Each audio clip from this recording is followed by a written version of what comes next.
So if you want to change the world, start off by making your bed. If you make bed every morning, you will have accomplished the first task of the day.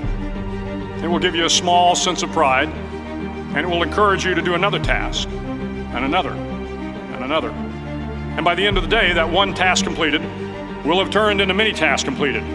Making your bed will also reinforce the fact that the little things in life matter.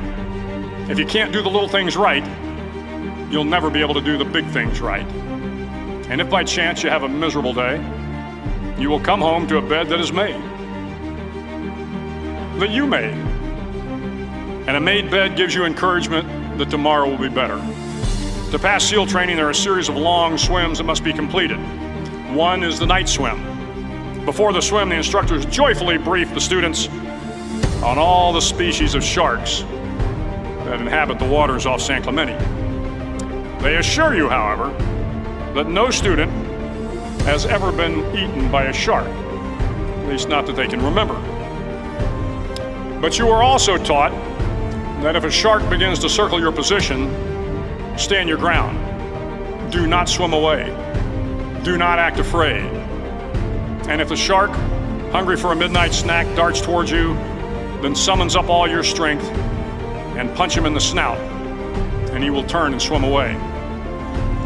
There are a lot of sharks in the world. If you hope to complete the swim, you will have to deal with them. So if you want to change the world, don't back down from the sharks.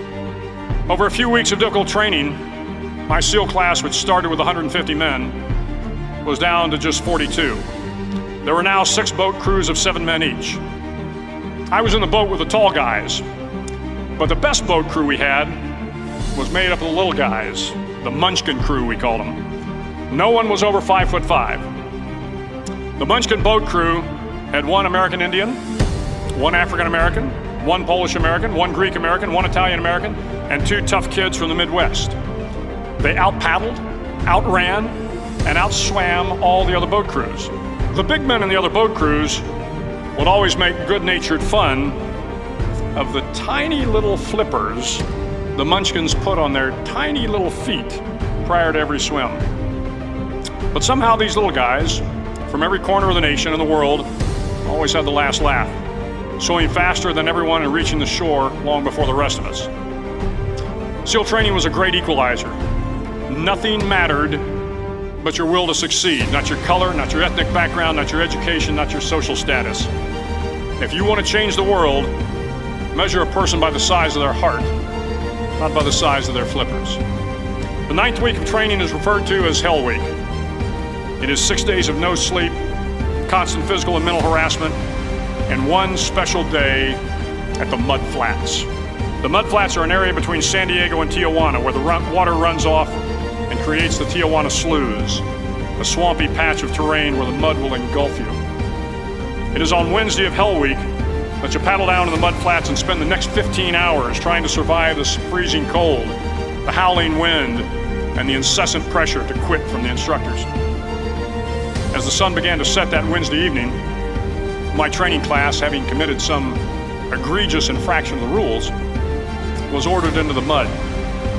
The mud consumed each man till there was nothing visible but our heads. The instructors told us we could leave the mud if only 5 men would quit. Only 5 men, just 5 men, and we could get out of the oppressive cold. Looking around the mud flat, it was apparent that some students were about to give up. It was still over 8 hours till the sun came up. 8 more hours of bone-chilling cold. The chattering teeth and the shivering moans of the trainees were so loud, it was hard to hear anything. And then, one voice began to echo through the night. One voice raised in song. The song was terribly out of tune, but sung with great enthusiasm. One voice became 2, and 2 became 3, and before long, everyone in the class was singing.